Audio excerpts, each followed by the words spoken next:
আজকে আমি আপনাদের একটি রাউন্ড পিলারের টপ ডিজাইন ঢালাই করে দেখাবো। তো এই যে আমাদের ডিজাইনের শাটারিংটা তৈরি হচ্ছে। তো এই ডিজাইনটা হবে পিলারের টপ লেভেল থেকে ছাদের নিচ লেভেল পর্যন্ত 2.5 ইঞ্চি গ্যাপ দেওয়া হবে কারণ এই গ্যাপের মধ্যে লাইট লাগবে, যাতে ছাদের নিচ দিকে আর পিলারের ডিজাইনের দিকে আলোটা বের হতে পারে, দেখতে ভালো লাগে।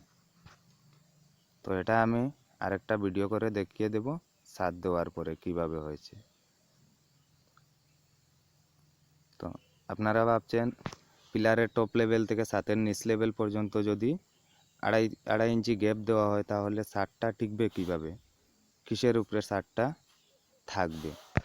তো এখানে আমি ঠিক সেন্টারে একটা গাড়ির স্কেল ব্যবহার করেছি, যাতে ছাদের লোডটা পিলারের উপর পড়তে পারে।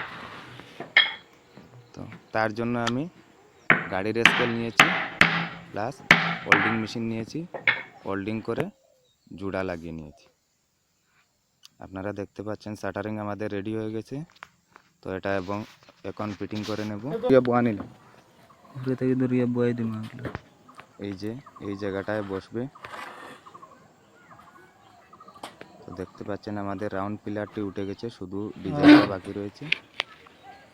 এখন আমরা এটা বসিয়ে নেব।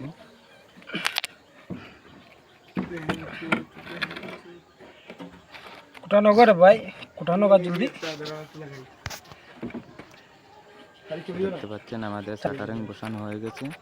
এবার রডটা বসিয়ে নেব পিলারে। রডের কাজ শেষ, এবার ঢালাই দিয়ে দিচ্ছি। আপনারা দেখতে পাচ্ছেন কিভাবে রডটা ওয়েল্ডিং দিয়ে লাগিয়ে নিয়েছি। এই যে স্কেলটা দেখতে পাচ্ছেন ঢালাই দেওয়া শেষ হয়ে গেছে।